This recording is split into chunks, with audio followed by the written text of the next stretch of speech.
Hello guys, नमस्कार and जय हिंद मेरे प्यारे बच्चों। स्वागत है आपका एक बार फिर से आपके चैनल मैथ्स का अड्डा में, जिसमें हम आज पढ़ने वाले हैं क्लास 12 की मैथमेटिक्स के अंदर जो टॉपिक हमारा चल रहा था द कंटिन्यूटी।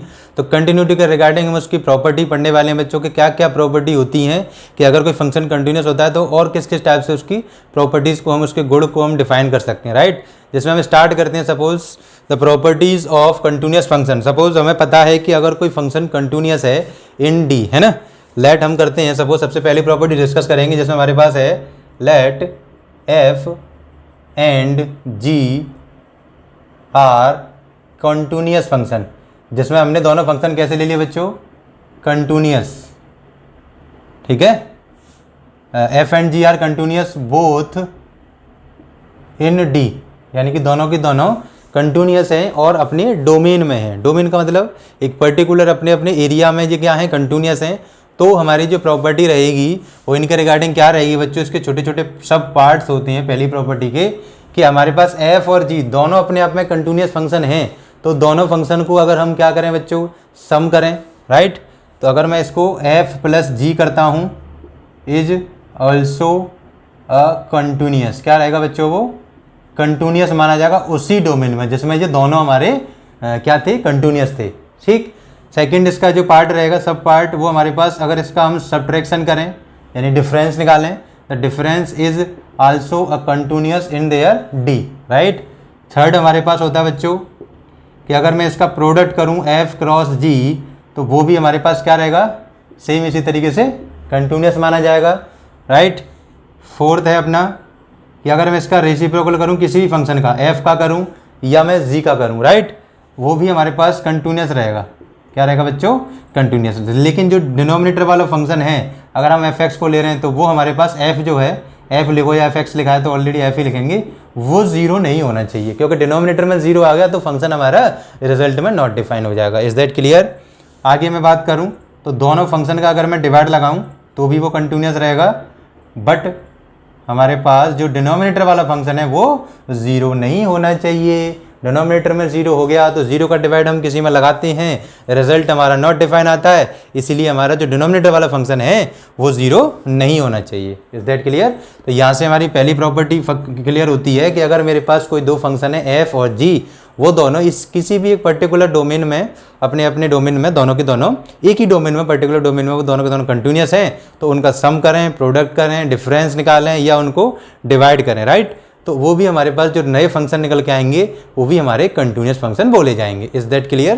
पहली प्रॉपर्टी यहाँ से क्लियर होती है बच्चों, पहली प्रॉपर्टी के जो सब पार्ट्स हैं, राइट। अभी मैं बात करूँ इधर सेकंड प्रॉपर्टी की, तो सेकंड प्रॉपर्टी मेरे पास होती है कि अगर मेरे पास एफ और जी इसी तरीके से दो कंटिन्यूस फंक्शन है, सेम जी बात यहाँ से उठ के इधर आ जाएगी, है ना, कि let f and g are the continuous both in D, है ना, एक ही है डी में क्या है, वो दोनों कंटिन्यूस हैं। देन द कंपोजिशन, आगे प्रॉपर्टी पड़ेगी तो उसमें बोला जाएगा देन द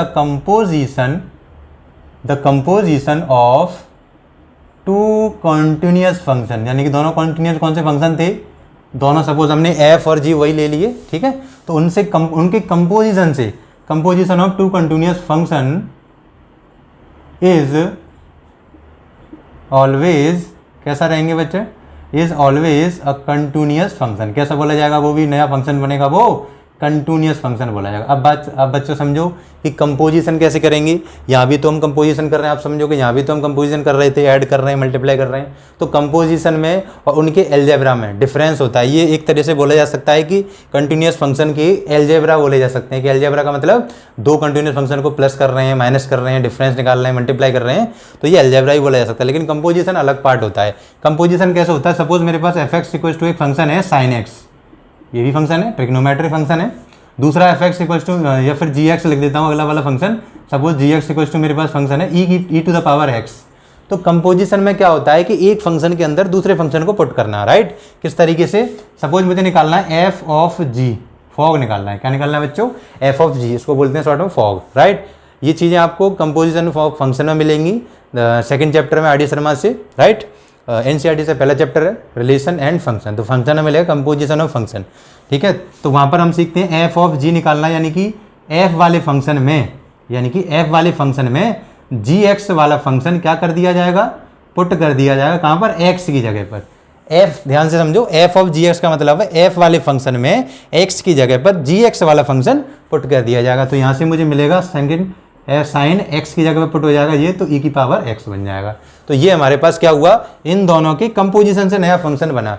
तो अगर ये अपने आप में कंटिन्यूअस है और ये अपने आप में अगर एक्सपोनेंशियल फंक्शन है ये भी कंटिन्यूअस है, तो दोनों की कंपोजिशन से जो नया फंक्शन मिला वो भी हमारे पास कंटिन्यूअस बोला जाएगा according to the property. Is that clear?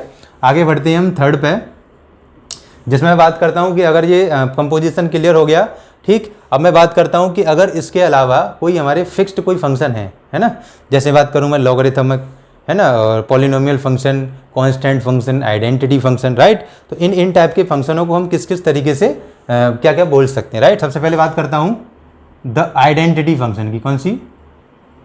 The identity function. Identity function is continuous everywhere. अब जब नया वर्ड जोड़ा एवरीवेयर, ठीक है। एवरीवेयर जो मैंने नया वर्ड क्यों लगाया कि अगर कोई फंक्शन एवरीवेयर कंटिन्यूअस है, इसका मतलब क्या है कि वो पूरी की पूरी नंबर लाइन, जो नंबर लाइन होती है नेगेटिव इन्फिनिटी से पॉजिटिव इन्फिनिटी तरफ तक, तो पूरी की पूरी नंबर लाइन पर वो फंक्शन हर जगह कंटिन्यूअस बोला जाएगा किसी भी पॉइंट पर, राइट। तो उसको फंक्शन को बोलते हैं हम एवरीवेयर कंटिन्यूअस फंक्शन। तो आइडेंटिटी फंक्शन आप जानते हो f x equals to x, ये जो फंक्शन है वो हर जगह पर कंटिन्यूअस होता है, राइट। उसके बाद हम बात करते हैं fourth, constant function. Constant function is, है ना, कांस्टेंट फंक्शन लिख देना यहाँ पर F. Constant function is everywhere continuous. Constant function हर जगह कंटिन्यूअस होता है, ठीक। कांस्टेंट होता है एफ एक्स इक्वल्स टू के, ले सकते हो, के की जगह हम सी लिख सकते हैं, सी का मतलब 1 2 3 कोई भी रियल वैल्यूज आ सकती है, तो वो भी हमारे पास कांस्टेंट फंक्शन होता है। उस फंक्शन को हम हर जगह कंटिन्यूअस फंक्शन कहते हैं, राइट। फिफ्थ हमारे पास प्रॉपर्टी आती है, इसके बाद polynomial, sorry identity and constant होगा, उसके बाद आता है पॉलिनोमियल फंक्शन। कौन सा वाला बच्चों? Polynomial function. Polynomial function is everywhere continuous. तो मैं फंक्शन को डिफाइन भी कर रहा हूँ बच्चों, ठीक है, या फिर कंटिन्यूअस एवरीवेयर की बात है। पॉलिनोमियल फंक्शन कौन सा होता है बच्चों? Suppose the function which can be written in the form of, function can be written in the form of a nought plus a one x की power 1 plus a two x to the power 2 plus a three x to the power 3 and dot dot dot dot and so on a n x to the power n. इस format में अगर कोई function लिखा जा सकता है तो उस फंक्शन को हम पॉलिनोमियल फंक्शन बोलते हैं। और अगर कोई पॉलिनोमियल फंक्शन इसी फॉर्मेट पे है, यानी कि पॉलिनोमियल फंक्शन है, आपने पहचान कर ली, तो उसमें आप डायरेक्ट लिख सकते हो कि the polynomial function is continuous at everywhere, right. इस वजह से, प्रॉपर्टी की वजह से ये फंक्शन हमने डायरेक्ट कंटिन्यूअस बोल दिया, ठीक बच्चों। अभी हम आगे फंक्शनों की बात करेंगे, तो मुझे इधर से रफ करना पड़ेगा लेफ्ट साइड से, जिसमें हम आगे डिस्कस करने वाले हैं कि 4-5 टाइप के फंक्शन हमारे पास ऑलरेडी हो गए, ठीक। और कोई फंक्शन ऐसा कोई और भी होता है जो अपने आप में कंटिन्यूअस होता है क्या? बिल्कुल। इसके बाद हम सिक्स्थ पे आते हैं, the exponential function. The exponential function is, the exponential function यहाँ लिख देता हूँ, a to the power x. कौन सा वाला? A to the power x is continuous everywhere, हर जगह कंटिन्यूअस रहेगा, बशर्ते वो हमारे पास ए की वैल्यू ग्रेटर देन 0 होनी चाहिए, ए की वैल्यू 0 से बड़ी होनी चाहिए, तो हम उस फंक्शन को हर जगह कंटिन्यूअस फंक्शन बोल सकते हैं। अगली बात आती है बेटा इसी में, इसी का जो सेकंड पार्ट है, ये तो फर्स्ट मान के चलो, ये सेकंड होता है ई की पावर एक्स, यानी कि ये भी एक्सपोनेंशियल है, e to the power x is everywhere continuous. ये हर जगह कंटिन्यूअस होता है बच्चों, इज एवरीवेयर कॉन्टिन्यूअस, ठीक। कंटिन्यूअस फंक्शन लिख देना आप। सेवेंथ प्रॉपर्टी अपनी आती है बच्चों, ए की पावर एक्स वाला होगा, उसके बाद आती है अपने पास प्रॉपर्टी रहेगी इसके बाद the logarithmic function. Logarithmic function, है ना। कुछ फंक्शन दिमाग से स्लिप हो रहे हैं, लेकिन मैं कोशिश करूंगा सारे के सारे फंक्शन यहाँ पर क्लियर कर दूँ। Logarithmic function is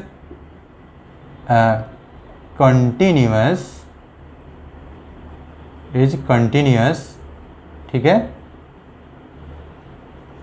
eight everywhere, ठीक है। अब मैं बात करूं कि क्या लॉगरिथमिक फंक्शन हर जगह कंटिन्यूस होता है, ठीक है। एवरीवेयर नहीं बोल पाएंगे इसको हम, एट इन रिस्पेक्टिव डोमेन, क्या बोल सकते हैं बच्चों इसको हम, रिस्पेक्टिव डोमेन, अपने पर्टिकुलर डोमेन में कंटिन्यूस होता है, एवरीवेयर नहीं होता, ठीक। हर फंक्शन बार बार बता रहा था, हर फंक्शन हर जगह कंटिन्यूस नहीं होता। कभी कभी क्या होता है कि किसी का एक ओहदा होता है कि यहाँ से यहाँ तक किसी की लिमिट लाई करेगी। मतलब जैसे फॉर एग्जांपल मैं आपसे बात करूँ कि आप अपनी फैमिली में वैसे बात करें तो आपके पेरेंट्स इनकी पूरी फैमिली में चलती है, लेकिन आपकी पूरी फैमिली में कभी कभी नहीं चलती है ना। आपके पेरेंट्स हैं जिसकी आपको फिर पूरे के पूरे लोकेलिटी में चलती हो सकता है कि पूरे जो आप डिस्ट्रिक्ट में रह रहे हो वहाँ नहीं चलती हो, राइट। तो एक पर्टिकुलर रेस्पेक्ट में, एक पर्टिकुलर एरिया में, एक पर्टिकुलर डोमेन बोलते हैं उसको हम, वहाँ पर तो कंटिन्यूस एटलीस्ट होता ही होता है ना। लेकिन अगर हर फंक्शन को हम डायरेक्ट नहीं बोल सकते कि ये हर जगह कंटिन्यूस है, जैसे ये फंक्शन थे, ठीक। लॉगरिथम को डायरेक्ट हम नहीं बोल पाएंगे, ठीक है बच्चों, क्योंकि नेगेटिव में लॉगरिथम हमारे पास डिफाइन नहीं होता, इस वजह से। समझ में आ रहा है इतनी बात।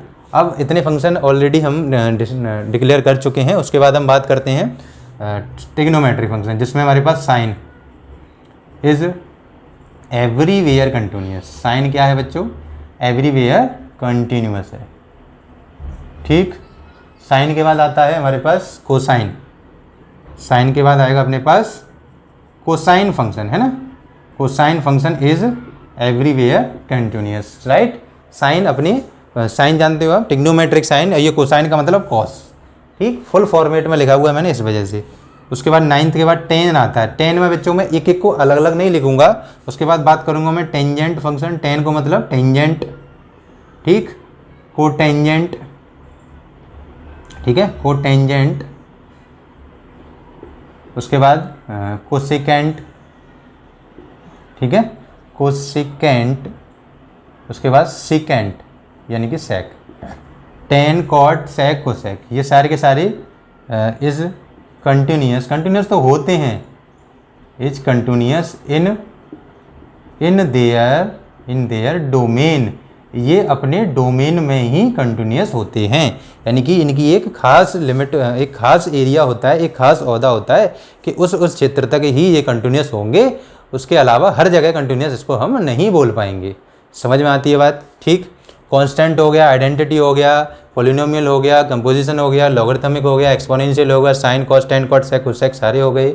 आई होप इतने फंक्शन ही हमारे काफ़ी होते हैं, इसके अलावा और कोई फंक्शन हमारे पास नहीं बचा जिसको मैं जस्टिफाई करूं, राइट, ठीक है। मैं बात करूं कि इन्वर्स फंक्शन, तो इन्वर्स फंक्शन भी हमारे कंटिन्यूस होते हैं, लेकिन वो अपने अपने डोमेन के अंदर, जहाँ पर जैसे साइन इन्वर्स जिसकी डोमेन -1 से 1 होती है, कॉस इन्वर्स की भी वही, तो इस तरीके से हम उसको जस्टिफाई कर सकते हैं कि वो भी हमारे पास इन्वर्स फंक्शन भी कंटिन्यूस होते हैं।